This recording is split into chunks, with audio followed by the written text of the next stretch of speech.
Varicose veins కి సరైన చికిత్స కోసం సంప్రదించండి ఎవిస్ హాస్పిటల్. నమస్తే రమ్మగారు. నమస్తే జయ. రమ్మగారు, మనకి ఈ నెలలోనే శివరాత్రి ఉంది.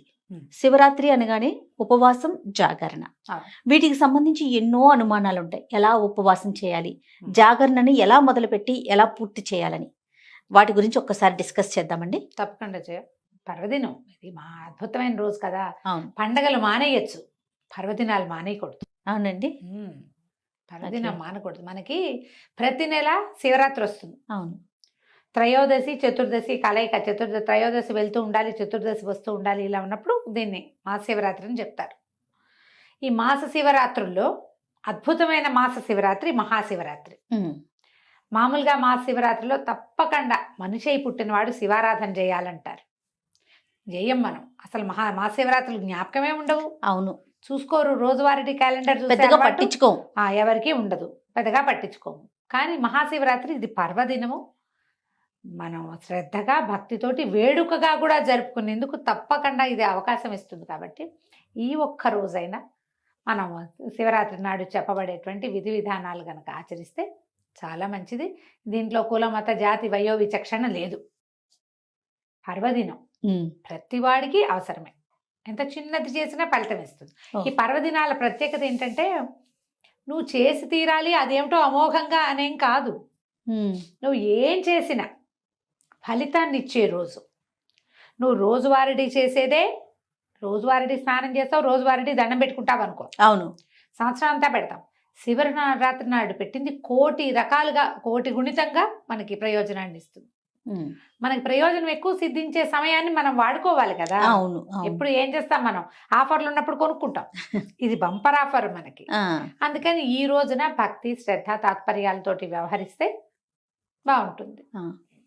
ఇంకా ఈ రోజు అనుసరించాల్సిన విధి విధానాలు, జనరల్ శివరాత్రి యొక్క ప్రత్యేకత. శివరాత్రి అనగానే ఉపవాసం, జాగారం, అంతే.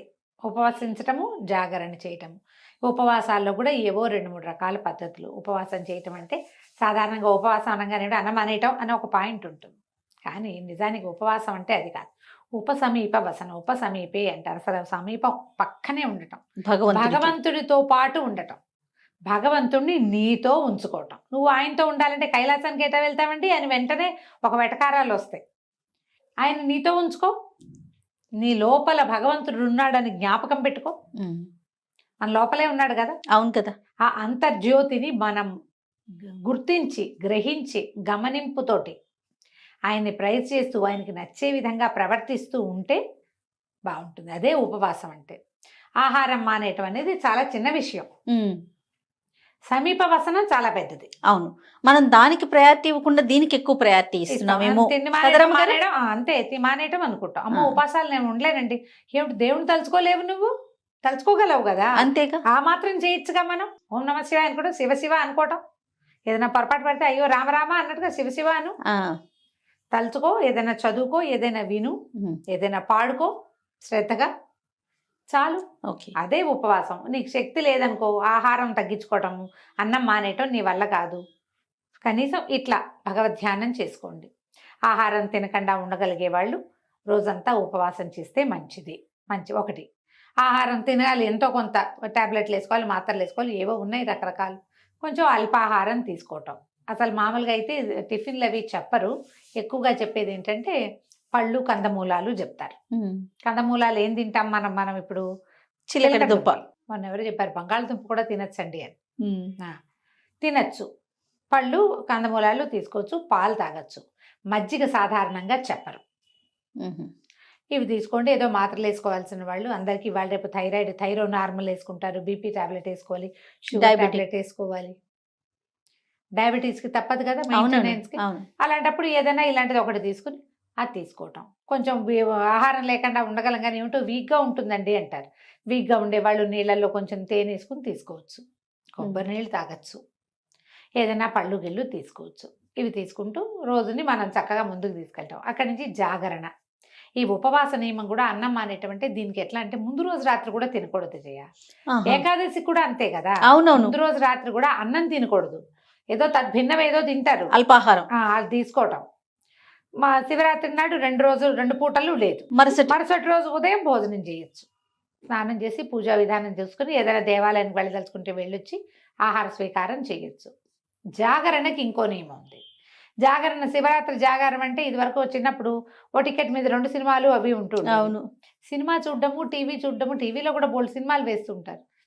ఏమిటో అది కాదేమో అని అనిపిస్తుంది జయ. కానీ ఇంకోలా చేయండి అని ఏం చెప్తాము? శివనామస్మరణ చేయండి, హరికథలు వినండి, ఎక్కడ ఏదైనా చదువుకోండి అంటే నిద్ర వస్తుంది. అవును, నిద్ర వస్తుంది. సినిమా ఉంటే ఏదో కొంచెం ఇంట్రెస్టింగ్, అది కూడా ఏదైనా భక్తి సినిమా ఉంటే కొంచెం కొంత సూక్ష్మంలో మోక్షం అంతే. అంతే. అవకాశం ఉంటే ఏదో సినిమా చూసి జాగారం చేయటం. అక్కడి నుంచి మర్నాడు సాయంకాలం దాకా నిద్రపోకూడదు. ఏకాదశి ద్వాదశి నియమాల్లో నేను చెప్తాను కాదు, ఎలాగా మనం ఏకాదశి నాడు జాగారం చేస్తే, జాగారమే కాదు ఉపవాసం చేసినా ద్వాదశి నాడు పగలు పడుకోకూడదు. అవును, చుక్కలు చూడాలి. అవును. ఈ శివరాత్రి కూడా అంతే. శివరాత్రి కూడా ఇది నియమం. చేయగలిగితే చేయటం, ఎంత చేయగలిగితే అంత. పగలు నిద్రించకుండా సాయంకాలం చుక్కలు చూసినాక, అంటే చుక్కలు చూడలేం మనం, అమావాస్యకు ఒక రోజు ముందు ఆ చుక్కలే కనపడవు, సూర్యాస్తమయం అయితే చాలు. ఏదైనా కొంచెం తిని పడుకోవచ్చు ఉండగలిగిన వాళ్ళు. ఉండలేని వాళ్ళు రాత్రంతా జాగారం ఉన్నామని మర్నాడు పొద్దున నిద్రపోకూడదు. నిద్రపోతే ఫలితం లభించదు అసలు.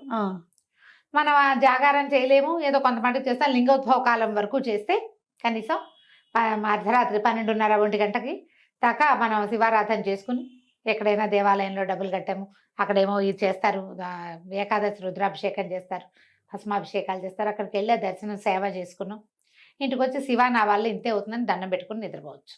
అదే రోజు 12:30 తర్వాత. మీకు మీకు ఓపిక లేదు, ఉండలేరు, మర్నాడు ఆఫీసులు ఉన్నాయి, అవకాశం లేదు, శక్తి చాలదు, నేను మెలకుగా ఉంటే మర్నాడు బీపీ పెరిగిపోతుంది జయ నాకు.